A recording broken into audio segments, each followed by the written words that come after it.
Yes, so then let's get started. Today we'll be talking about force and the equation of motion. So first I'll explain about force. This force is the most important quantity, physical quantity in physics. Studying this section thoroughly will be extremely important for your future physics studies. So let's really focus and do our best. Alright, let's go.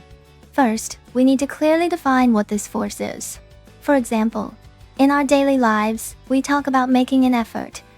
And this effort is actually one type of force. It means changing something that couldn't be done before into something that can be done. Thinking about it this way, we can say that force is a cause that brings about change. To explain this in more detail, it goes like this. Let's proceed. Yes, remember that there are 3 points.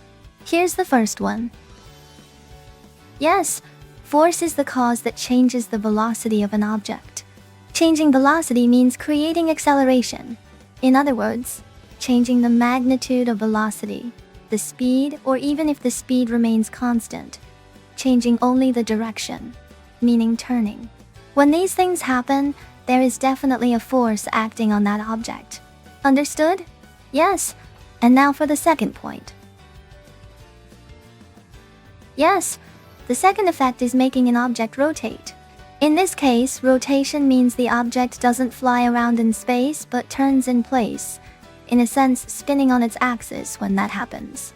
Well, imagine something like a top spinning round and round. Can you picture it? Like that, when an object that was still, not rotating, begins to rotate, or when an object that was rotating stops rotating. There is a force acting on that object. Well, to put it simply, the cause of an object rotating. This is also force, yeah. Force becomes necessary. Yes, and now for the third point. The third is the cause that deforms an object.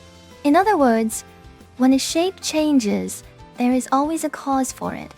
And that cause is what we call force. Yes, so these are the 3 points. Now, in the beginning stages of studying physics,